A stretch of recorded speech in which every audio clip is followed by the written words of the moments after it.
ಎಲ್ಲರಿಗೂ ನಮ್ರತಾ ಹಾಸ್ಪಿಟಲ್ ಕಡೆಯಿಂದ ನಮಸ್ಕಾರಗಳು. ನಮ್ಮ ಜೊತೆಯಲ್ಲಿ ಅರುಣಾ ಕುಮಾರಿ ಹಾಗೂ ದಂಪತಿಗಳು ಇದ್ದಾರೆ. ಅವರು ಲ್ಯಾಪ್ರೋಸ್ಕೋಪಿ ಮೂಲಕ ಗರ್ಭಕೋಶ ಶಸ್ತ್ರಚಿಕಿತ್ಸೆಯನ್ನು ನಮ್ಮಲ್ಲಿ ಮಾಡಿಸಿಕೊಂಡಿದ್ದಾರೆ. ಅದರ ಬಗ್ಗೆ ಅನುಭವವನ್ನು ತಿಳಿಸುತ್ತಾರೆ.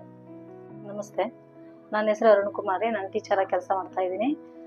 ನಾನು ಟೀಚರ್ ಆಗಿ ಕೆಲಸ ಮಾಡಬೇಕಾದ್ರೆ ಟ್ರಾವೆಲ್ ಮಾಡ್ತಾ ಇದ್ದೆ ಬಸ್ಸಲ್ಲಿ. ಯಾವಾಗಲೂ ಜರ್ನಿ ಮಾಡ್ತಿದ್ದೆ. ಇದಕ್ಕಿದ್ದಾಗ ಒಂದ್ಸರಿ ಹೊಟ್ಟೆ ನೋವು ಬಂತು. ಕಾಮನ್ ಅಂದ್ಕೊಂಡು ಸುಮ್ಮನೆ ಇದ್ದೆ.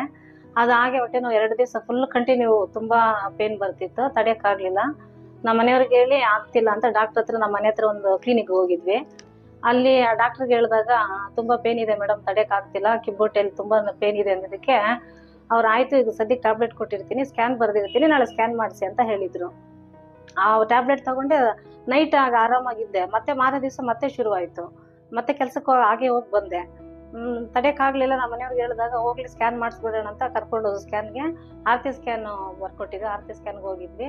ಅಲ್ಲಿ ಗೊತ್ತಾಯ್ತು ನನ್ನ ಹೊಟ್ಟೆಯಲ್ಲಿ ಫೈಬ್ರಾಯ್ಡ್ ಗಡ್ಡೆ ಇದೆ ಅಂತ. ಅವ್ರು ಸ್ಕ್ಯಾನ್ ಮಾಡಿದಾಗ ಹೇಳಿದ್ರು, ಫೈಬ್ರಾಯ್ಡ್ ಗಡ್ಡೆ ಇದೆ, ತುಂಬಾ ದಿವಸದಿಂದ ಇದೆ, ನೀವು ನೋಡ್ಕೊಂಡಿಲ್ಲ ಅಂತ, ಮೇಜರ್ ಏನಿಲ್ಲ, ಮೈನರೇ, ಏನು ಭಯ ಪಡಬೇಡಿ ಅಂತ ಸಜೆಸ್ಟ್ ಮಾಡಿದ್ರು.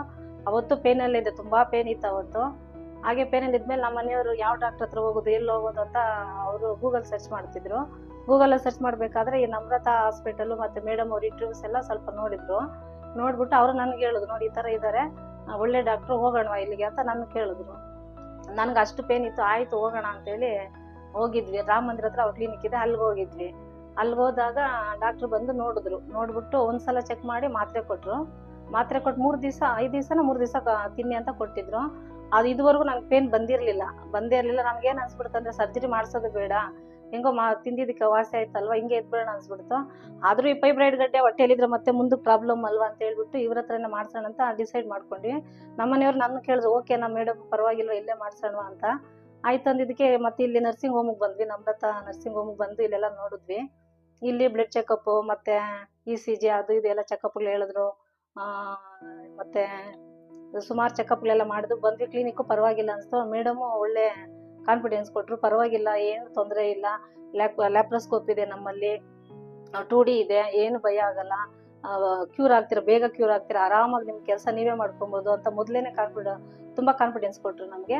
ನನಗೂ ಓಕೆ ಅನ್ನಿಸ್ತು, ಮಾಡ್ಬೋದು, ಪರವಾಗಿಲ್ಲ, ಲ್ಯಾಪ್ರೋಸ್ಕೋಪಿ ಒಳಗಾಗ್ಬೋದು ಅಂತ ಸ್ವಲ್ಪ ಧೈರ್ಯ ಮಾಡಿದೆ. ಫ್ರೆಂಡ್ಸ್ ಎಲ್ಲ ಕೇಳೋದಕ್ಕೆ ಏನಿಲ್ಲ, ಸುಮಾರು ಜನ ನಮ್ಮಲ್ಲೂ ಫ್ರೆಂಡ್ಸು ಕೊಲೀಗ್ಸ್ ಎಲ್ಲ ಈ ಥರ ಸುಮಾರು ಜನಕ್ಕೆ ಆಗಿದೆ, ಏನು ತೊಂದರೆ ಇಲ್ಲ, ಮಾಡಿಸ್ಕೊಂತ ನನಗೂ ಅವರು ಸಜೆಸ್ಟ್ ಮಾಡಿದ್ರು. ಆಯಿತು ಅಂತೇಳಿ ನಮ್ಮ ಮನೆಯವ್ರಿಗೂ ಅವರು ಒಪ್ಕೊಂಡ್ರು. ಆಯಿತು, ನಿನ್ನ ಒಪ್ಪಿಗೆ ಮೇಲೆ ಇಲ್ಲೇ ಮಾಡಿಸ್ತೀವಿ ಅಂತೇಳಿ ಬಂದ್ವಿ.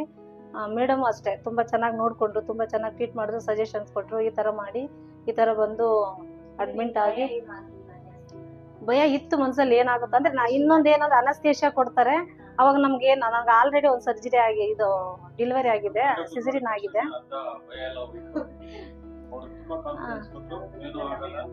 ಹೌದು. ಮತ್ತೆ ಅವ್ರು ಕೊಟ್ಟು ಟ್ಯಾಬ್ಲೆಟ್ 3 ದಿವಸ ತಿಂದಿದ್ದಕ್ಕೆ ಒಂದು ಚೂರು ಪೇನ್ ಇದುವರೆಗೂ ನನಗೆ ಬೇಡವೇ ಅನ್ಸ್ಬಿಡ್ತು, ಸರ್ಜರಿನೇ ಬೇಡ ಅನ್ಸ್ಬಿಡ್ತು. ಹಾಗಾಗಿ ಆ ಮೇಡಮ್ ಹೇಳಿದ್ರು, ಏನಾಗಲ್ಲ ಅಂತ ಹೇಳಿದ್ರು. ಭಯ ಇತ್ತು, ಆದ್ರೂ ಅನಸ್ತೇಷಿಯಾ ಕೊಡ್ತಾರಲ್ವಾ, ಅವಾಗ ಏನು ಗೊತ್ತಾಗಲ್ಲ ಪೇನು, ಆಮೇಲೆ ಇದ್ದೇ ಇರುತ್ತಲ್ಲ ಪೇನ್ ಅನ್ಕೊಂಡೆ. ಆದ್ರೆ ಸರ್ಜರಿ ಇಲ್ಲಿ ಬಂದ್ಮೇಲೆ ಅಡ್ಮಿಂಟ್ ಆಗಿ ಸರ್ಜರಿ ಕರ್ಕೊಂಡು ಹೋದ್ರು. ಇವತ್ತು 3 ದಿವಸ ಆಯ್ತು. ಆ ಸರ್ಜರಿಯಲ್ಲಂತೂ ಕಂಫರ್ಟಬಲ್ ಆಗಿದೆ. ಸರ್ಜರಿಯಲ್ಲಂತೂ ಮೇಡಮ್ ತುಂಬಾ ಮಗು ತರ ನೋಡ್ಕೊಟ್ರು, ಮಗು ತರ ಟ್ರೀಟ್ ಮಾಡಿದ್ರು, ಚೆನ್ನಾಗಿ ನೋಡ್ಕೊಟ್ರು. ಹೇಳಿದ್ರು ಅವರು, ಸರ್ಜರಿ ಚೆನ್ನಾಗಾಗಿದೆ ಅಂತೇಳಿ ವಾರ್ಡ್ ಶಿಫ್ಟ್ ಮಾಡಿದ್ರು. ನನಗನ್ನಿಸ್ತು ಆಗ ಅನಸ್ತೇಷಿಯಾ ಇತ್ತು, ಏನಪ್ಪ ಹಿಂಗಾಗ್ಬಿಡ್ತು, ನಡೆಯೋಕ್ಕಾಗುತ್ತೋ ಇಲ್ಲೋ, ಎಷ್ಟು ದಿವಸ ರೆಸ್ಟ್ ತಗೊಬೇಕು, ಎಷ್ಟು ದಿವಸ ಲೀವ್ ಹಾಕ್ಬೇಕು ಅಂದ್ಕೊಂಡಿದ್ದೆ. ಈಗ ಇವತ್ತು ನೋಡಿದ್ರೆ ಕಾನ್ಫಿಡೆನ್ಸ್ ಬರ್ತಿದೆ. ಅವ್ರು ಹೇಳಿದ್ರು, ಡಾಕ್ಟರ್ ಪರವಾಗಿಲ್ಲ, 8 ಅಥವಾ 15 ಡೇಸ್ ನೀವು ರೆಸ್ಟ್ ತಗೊಂಡ್ರೆ ಏನು ಜರ್ನಿ ಮಾಡ್ಬೋದು, ಏನು ತೊಂದರೆ ಇಲ್ಲ ಅಂತ. ಇವಾಗ ಸ್ವಲ್ಪ ತುಂಬಾ ಕಾನ್ಫಿಡೆನ್ಸ್ ಬಂದಿದೆ, ಓಡಾಡ್ಬೋದು ಬಸ್ಸಲ್ಲಿ ಅನ್ನೋದು. ಸಿಸ್ಟರ್ಸು ಅಷ್ಟೇ, ಅವರು ಹೇಳಿದ್ರು, ಏನು ತೊಂದರೆ ಇಲ್ಲ, ಆರಾಮಾಗಿ ತರಕಾರಿ, ಹಣ್ಣು ಇವೆಲ್ಲ ಚೆನ್ನಾಗಿ ತಿನ್ನಿ, ನೀರು ಚೆನ್ನಾಗಿ ಕುಡೀರಿ, ಓಡಾಡ್ಬೋದು, ಏನು ತೊಂದರೆ ಇಲ್ಲ ಅಂತ ಹೇಳಿದ್ರು. ಎಲ್ಲ ಚೆನ್ನಾಗಿದೆ. ಸ್ಟಾಫ್ಸ್ ಎಲ್ಲ ಚೆನ್ನಾಗಿದೆ, ತುಂಬಾ ಸಹಕಾರ ಕೊಟ್ಟರು. ಎಲ್ಲ ಟೈಮ್ಗೆ ಸರಿಯಾಗಿ ಬಂದು ಟ್ಯಾಬ್ಲೆಟ್ ಬೇಕು, ಮೆಡಿಸಿನ್ ಬೇಕು ಎಲ್ಲ ಕೊಟ್ಟರು, ಚೆನ್ನಾಗಿ ನೋಡ್ಕೊಂಡ್ರು. ಆಲ್ಮೋಸ್ಟ್ ನಮ್ಮ ಮನೆ ತರಾನೇ ಅನುಭವ ಆಯಿತು. ನಮ್ಗೆಲ್ಲೋ ಮನೆ ಬಿಟ್ಟು ಬಂದಿದ್ವಿ ಅನ್ಸಿಲ್ಲ, ಎಲ್ಲ ಚೆನ್ನಾಗಿ ನೋಡ್ಕೊಂಡು. ನಾವು ವಾರ್ಡಲ್ಲಿ ಒಬ್ಬರೇ ಇದ್ರೆ ನನಗೆ ಭಯ ಆಗ್ತಿಲ್ಲ. ಮನೆಗೆ ಹೋಗಿ ಬನ್ನಿ, ಆರಾಮಾಗಿರ್ತೀನಿ ಅಂತಿದ್ದೆ. ನಾನೇ ಇದ್ದೆ, ಚೆನ್ನಾಗಿತ್ತು, ಏನು ಭಯ ಅನ್ನೋ ಫೀಲಿಂಗ್ ಏನು ಇರಲಿಲ್ಲ, ಆರಾಮಾಗಿದ್ದೆ. ನಮ್ಮ ಫ್ರೆಂಡ್ಗೆ ಒಬ್ರಿಗೆ ಹೇಳಿದ್ದೆ, ಅವ್ರದ್ದು ಹೌದಾ ಇಂಥ ಹಾಸ್ಪಿಟ್ಲ್, ನಾನು ಮೇಡಮ್ದು 2 ವಿಡಿಯೋ ಕ್ಲಿಪ್ಸು ಕಳಿಸಿದ್ದೆ ಅವ್ರಿಗೆ, ನೋಡಿವ್ರಿ ಅಂತೇಳಿ. ಅವ್ರು ಅದು ನೋಡಿರ್ತಾರೆ. ಚೆನ್ನಾಗಿದೆ, ನಾನು ಈ ಥರ ಆಯಿತು, ಸರ್ಜರಿ ಚೆನ್ನಾಗಾಯಿತು ಅಂತ ಹೇಳಿದ್ದಕ್ಕೆ ಅವರು ಕೇಳಿದ್ರು ಯಾರು ಆ ಡಾಕ್ಟ್ರ್ ಯಾರು, ಯಾವ್ದು ಹಾಸ್ಪಿಟ್ಲು, ಪರವಾಗಿಲ್ಲ ಏನಾದ್ರು ವಿಡಿಯೋ ಇದ್ರೆ ಕಳಿಸು ಅಂತ ಹೇಳಿದ್ರು. ಮೇಡಮ್ ಇಂಟರ್ವ್ಯೂ ಕಳಿಸಿದ್ದೀನಿ ಅದು. ಲ್ಯಾಪ್ರೋಸ್ಕೋಪಿ, ಲೇಸರ್ ಆಪರೇಷನ್ ಸೇರಿದಂತೆ ಉತ್ತಮ ಶಸ್ತ್ರಚಿಕಿತ್ಸೆ ಲಭ್ಯವಿದೆ. ಧನ್ಯವಾದಗಳು. ನಮ್ರತಾ ಹಾಸ್ಪಿಟಲ್, ರಾಜಾಜಿನಗರ್, ಬ್ಯಾಂಗ್ಳೂರ್.